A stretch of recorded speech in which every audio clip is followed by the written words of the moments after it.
Mein Hummer, mein Boot, mein Zuhause. Well, with my apartment, that is a bit complicated. I'll tell you the whole story later. But first, welcome to today's Grundkurs English. Today, besides my moving story, we will talk about grammar. Heute bestimmte und unbestimmte Artikel, Demonstrativpronomen und Zahlen. Let's start with today's literature. Having to find an apartment and moving can be a real nightmare. But let's not forget how moving has its beautiful moments too, as we will find out in the following story of Doris Lessing's book, The Fifth Child. Ein junges Paar hat gerade ein Haus gekauft. Beide sind überglücklich und bei der Besichtigung stellen sie sich vor, wie ihr Haus bald aussehen wird. Ladies and gentlemen, this is Doris Lessing, who wrote The Fifth Child. She won the Nobel Prize for Literature in 2007. And she is, here comes useful knowledge if you ever attend a quiz show, the aunt of this man, Gregor Gysi, the German politician. But now, back to my nightmare, moving. Have a look, and afterwards, Carolyn will help us with some grammar aspects. This time, it's about the English articles a, an, and the.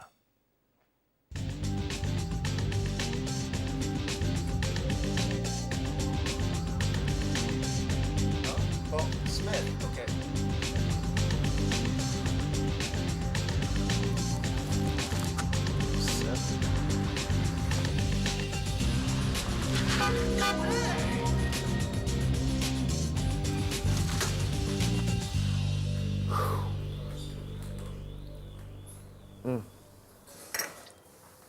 I'm too young to die from a heart attack. That's why I found an online real estate agent to do the work for me. Ask Jin. Hi, Jin. I am looking for an apartment. The apartment that is on our website. No. I saw an apartment in the newspaper, which is of interest to me, and I there came across your website. Which city do you want to move? Good question. Regensburg. Regensburg. Would you like to live in a neighborhood outside the city? Nope. The apartment should be in the neighborhood where everybody wants to live. Central, city center, Old Town. Do you have a particular date you want to? Do you have a particular date you want to move? Yeah? It will the first.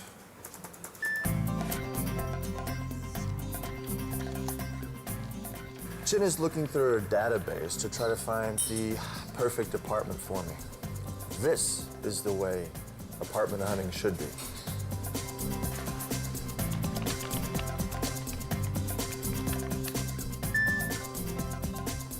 Here we go.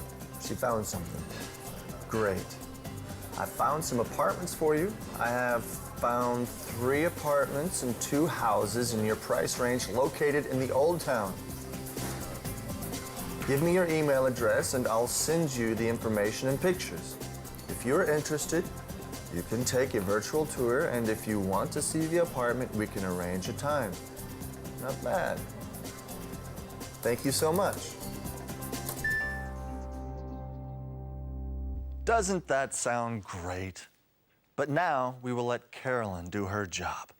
The stage is all yours, Carolyn. Hi Eric, hallo zusammen. Heute also die Artikel. Na dann legen wir mal los. Es gibt im Englischen wie im Deutschen unbestimmte Artikel. Auf Englisch indefinite articles und die bestimmten Artikel, definite articles. Im Englischen sind das the, das ist der bestimmte, und a bzw. in, der unbestimmte Artikel. The wird benutzt, wenn es um ein ganz spezielles, also ein bestimmtes Substantiv geht. A bzw. in wird verwendet, wenn etwas unbekannt oder eines von vielen, also nichts Bestimmtes ist. Die Bezeichnung unbestimmter Artikel lässt das ja eigentlich schon erahnen. Schauen wir doch noch mal kurz in Erics Unterhaltung mit Jen rein. Gleich am Anfang gab es da nämlich ein schönes Beispiel. Hi, Jen. I'm looking for an apartment. The apartment that is on our website. Es ist genauso wie im Deutschen. Eric spricht von an apartment, einem Apartment. Er hat noch kein bestimmtes im Auge, während Jen gerne wissen will, ob es sich um the apartment that is on our website handelt, also die Wohnung von der Internetseite. Bestimmt ist Ihnen aufgefallen, dass hier nicht die Rede von a apartment, sondern an apartment ist. Das ist die Sonderform des unbestimmten Artikels a. Dazu schauen wir uns noch einmal hier diese Grafik an. Das a steht vor Wörtern, deren gesprochene Form mit einem Konsonanten, also mit einem Mitlaut beginnt. A student, a job, a form. An steht vor Wörtern, deren gesprochene Form mit einem Vokal, also einem Selbstlaut beginnt. An actress, an address. Warum ich so betone, dass es auf die gesprochene Form ankommt? Ganz einfach. Schauen Sie sich mal diese Beispiele hier an. Eine Sekunde. Das hier ist übrigens Lautschrift. Sie sehen und hören hier also das Wort Universität, wird im Englischen University ausgesprochen und hat damit schon keinen gesprochenen Vokal mehr am Anfang, sondern ein J, einen Konsonanten. Deshalb a University. Der Artikel hält sich also nicht an den geschriebenen Buchstaben, sondern an den gesprochenen Laut. Und der englische Onkel wird Uncle ausgesprochen, beginnt also mit einem Vokal und bekommt deshalb auch ein An. Alles klar? Dann kümmern wir uns jetzt um den bestimmten Artikel. Der, die, das. Im Englischen the. Aus 3 mach 1 jenseits des Ärmelkanals. Schauen wir noch mal in das Gespräch mit Jen rein.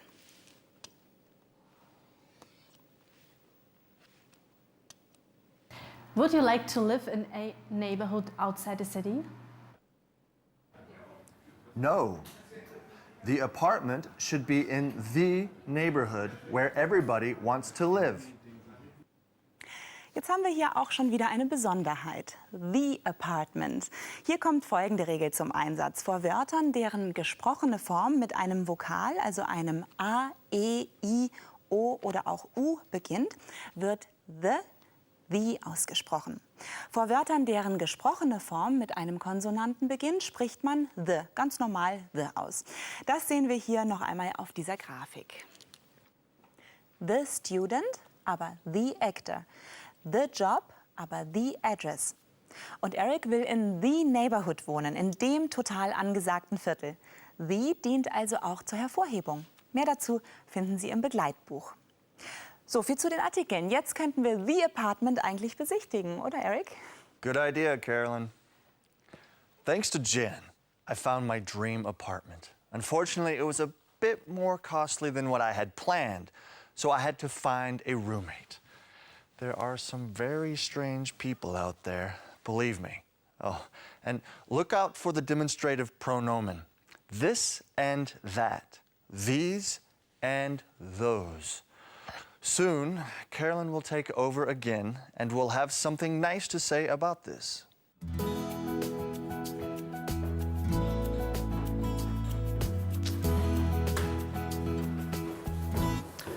Excuse me, do you speak English? Yes, I do. What can I do for you? I'm here to see the apartment. The owner is called Eric. Do you know someone called Eric? Yeah, that's me. Oh, great. Hi, I'm Vincent. Oh, hi, Vincent. I'm here to see the apartment. Yeah, you're a bit early. Yeah, I know. Sorry. Oh, is this the one? No, this isn't it. That's it. If this isn't the one where you live, then who does? The neighbors? Are those the neighbors? No, these are the neighbors. Come on, they talk way too much. Let's go. Okay.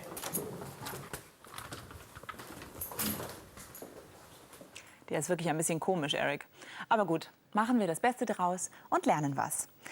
Vincent fragt, is this the one? Und Eric sagt, no, this isn't it. That is it. This und that sind die sogenannten hinweisenden Fürwörter, die Demonstrativpronomen. Welches von den beiden verwendet wird, kommt auf die Entfernung an. Die Entfernung kann räumlich, zeitlich oder aber auch gedanklich sein. Im Deutschen unterscheiden wir das hier und das da. This is a touchscreen. Das hier ist ein Touchscreen, der ist von mir aus gesehen nah. Aber that is a presenter. Das da drüben ist ein Moderator. Und die Mehrzahl funktioniert eigentlich genauso. Schauen wir uns mal an. Those ist die Mehrzahl von that, also für weitere Entfernungen. Und these der Plural von this, also näher dran. Und damit haben wir auch schon 2 unserer 3 Grammatikteile für heute abgeschlossen. Zur Erholung schauen wir bei Humphrey und Sherlock vorbei, die sich heute über Wörter zum Thema Haushalt uneinig sind.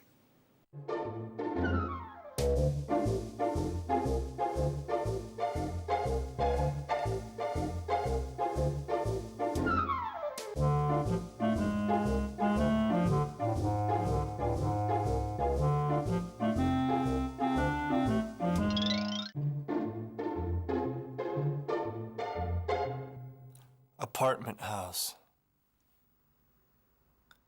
Block of flats.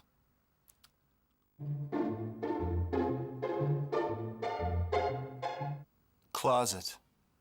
Cupboard or wardrobe.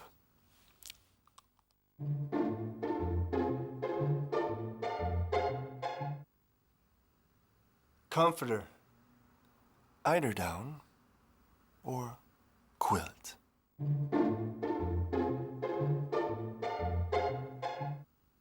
Drapes. Curtains.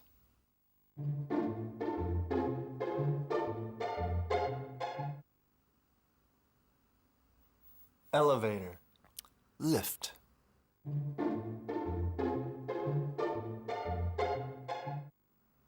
Faucet. Tap.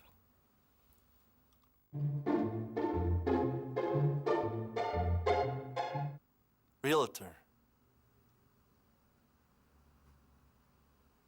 Real estate agent.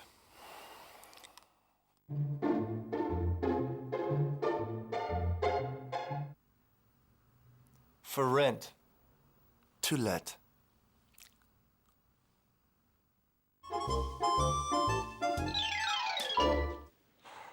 I think Vincent and I will have to discuss our differences in the English language before I make the decision if he will be my new roommate. But for now, we have other things to talk about. Zahlen, Zahlen und noch mehr Zahlen. Look out for all those numbers in the following conversation. Anyway, I moved in on the 1st. Would it be possible for you to move in on the 15th? The 15th is fine. The sooner, the better though. I could also move in on the 10th since it's a weekend. The 10th of June. Well, if you want to help me unpack, hang the curtains up, roll out the carpets, you can move in tomorrow if you want. I mean, tomorrow, which is the 3rd. Yeah. Anyway, I got somebody who's coming to see the place at past, so we need to get a move on. I'll show you the apartment, tell you what the details are, and then you can decide on if you want to move in or not. Okay.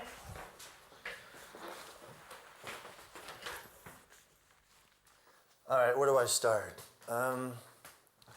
Rent is 500 euros a month, not including telephone, heating, and electricity. You got 2 bedrooms over here, a living room, kitchen, and an office. The apartment's around 1,200 square feet, which means you get 40%. The office is mine. Do you work from home? No, I don't, but I need the office on the weekends so I can do some extra work that I didn't finish up during the week. Let me show you over here. Let's finish our grammar works. In dem Gespräch waren ja eine Menge Zahlen drin. The first, 15th, the 10th, 500 euros, 40%. Let's talk numbers. Carolyn, meine Liebe, jetzt du so freundlich? Aber sicher doch. Fangen wir gleich mal an mit den Grundzahlen, the cardinal numbers. 1, 2, 3, 4, 5, up to 11 and 12. Die muss man einfach auswendig lernen. Ab 13 hängt man dann Teen an, wie bei Teenager.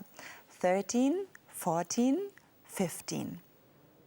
Im Buch finden Sie die Zahlen auch noch mal schön aufgereiht. Wir hatten dann aber auch noch das hier.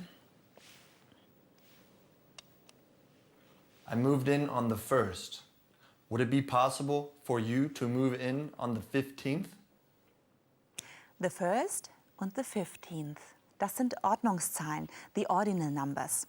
Sie werden gebildet aus der Grundzahl plus th, also 15 plus th ist gleich 15th. Erstens, zweitens, drittens. Auf Englisch first, second, third. Mehr zu den Ordnungszahlen und auch zum Thema Datum finden Sie ebenfalls im Buch. Bevor der gute Vincent nun bei Eric einzieht, haben sich die beiden die Wohnung angeschaut. Und das wollen wir natürlich auch. So this could be your future bedroom.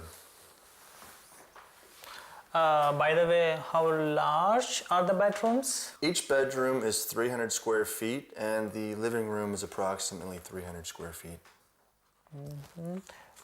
Does the bedroom have a walk-in closet? No, you're in Germany. You have to buy a wardrobe. These ceilings are pretty high. Yeah, they are pretty high, but that's what makes the place special.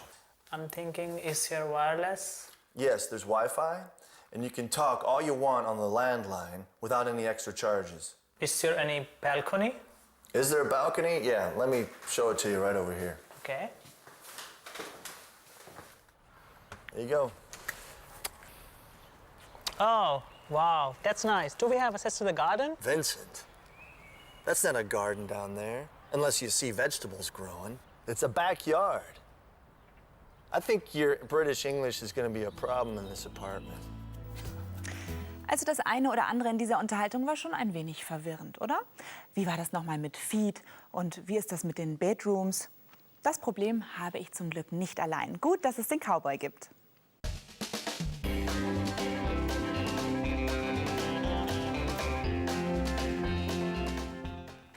Wow, that one looks good.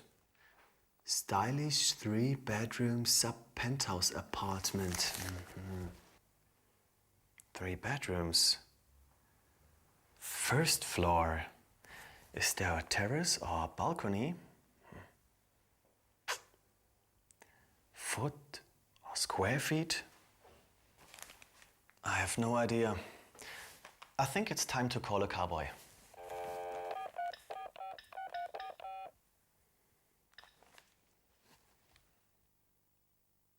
Hello, cowboy. I have a problem communicating. Can you please come to the rescue?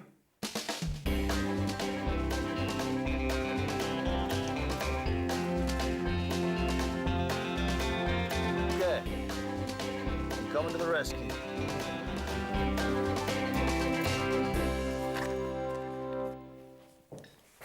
What seems to be the problem, partner? Ich suche eine Wohnung und ich verstehe die Anzeigen nicht. Die Begriffe verstehe ich nicht. Kannst du mir helfen? Kein Problem. Erstens, 1 foot. Wir rechnen in Inches, Feet und Yards und nicht in Metern und Zentimetern. Die Größe einer Wohnung zum Beispiel wird in Square Feet angegeben. 1 foot ist 0,3 Meter. Zweitens, 3 bedrooms. Das kann man im Englischen wörtlich nehmen. Wenn eine Wohnung mit 3 bedrooms ausgeschrieben ist, hat sie wirklich 3 Schlafzimmer und zusätzlich Küche, Wohnzimmer und Bad. Das ist eine 4-Zimmer-Wohnung in Deutschland. Und drittens, First Floor. Eine Wohnung, die in England mit First Floor angegeben wird, ist im ersten Stock. In America, im Erdgeschoss. How? Thank you very much, cowboy. Now I know how to look out for an apartment. You're welcome, partner. Let me tell you one thing. When you find yourself in a hole, the first thing you do is stop digging. The second thing you do is call a cowboy. Carolyn, I believe now you can start your apartment search in the United States. Ja, verstanden habe ich es jedenfalls, aber ich glaube, das hat noch ein bisschen Zeit. Weißt du was, ich fahre jetzt erstmal heim in meine deutsche Wohnung. Bis dann. All right, see you later, Carolyn. While Carolyn is going home, we will visit the home of fish and chips. Ladies and gentlemen, welcome to the English world. Heute, the United Kingdom of Great Britain and Northern Ireland. The United Kingdom of Great Britain is made up of England, Scotland, Wales and Northern Ireland.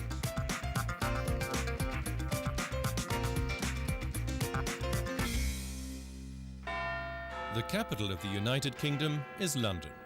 Here sits a common parliament in the Palace of Westminster and a common government with the Prime Minister in Downing Street.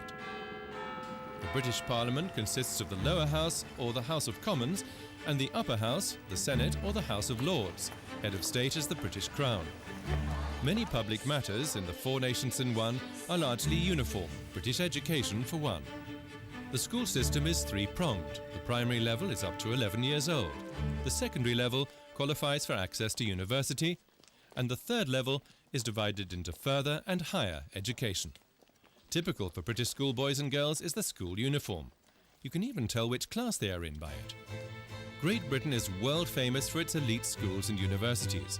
You can pay up to €45,000 a year for certain boarding schools. But they can open the door to renowned universities like Oxford and Cambridge. But the pupils don't have it easy though. A tight and strict curriculum makes maximum discipline necessary for tomorrow's elite. Sunday is their only day off.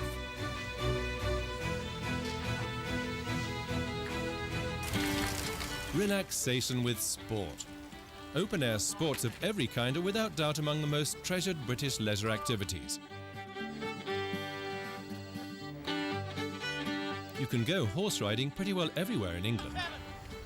Curious but very popular bicycle polo.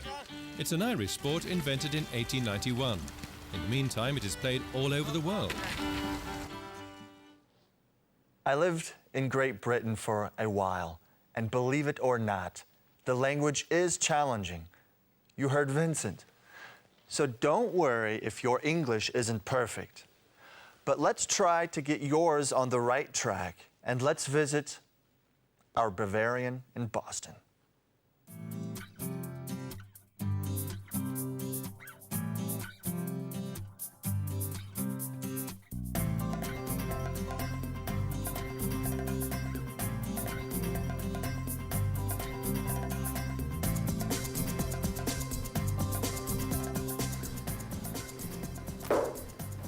Thank you, man. There's lots of weird people in this town. I know. I tell my landlord to take care of the house and the garden because I'm really tired seeing the weeds growing all over the yard. What are you talking about, weirdos taking over the landlord's yard? Yeah, the weeds are growing everywhere. That really nerves me. I said weird, not weed. Weed heißt Unkraut. I. Weed. Weird heißt komisch. I. Weird. Hope to see you next time. Good luck and auf Wiedersehen. But before we wrap things up, let me send you into the language zone. You're talking in a different language, hoping everyone understands you. Beyond the language, there is another dimension, a dimension of articulation, a dimension of self-confidence, a dimension of knowledge. You are moving in a land of both listening and comprehension. You are now entering the language zone. The main theme of the first part of Doris Lessing's book, The Fifth Child, was unity and harmony, but this becomes drastically reversed as the alien presence of son Ben shattered the family. Like all good horror stories, The Fifth Child invites the consideration and the unthinkable. To move or not to move? That was Eric's question in the episode, and the answer was to move. We saw the poor chap searching for his ideal apartment. Having no luck with his apartment hunting, he turned to Jen, the online realtor. She ended up finding Eric an apartment. Then Eric went on to search for a roommate.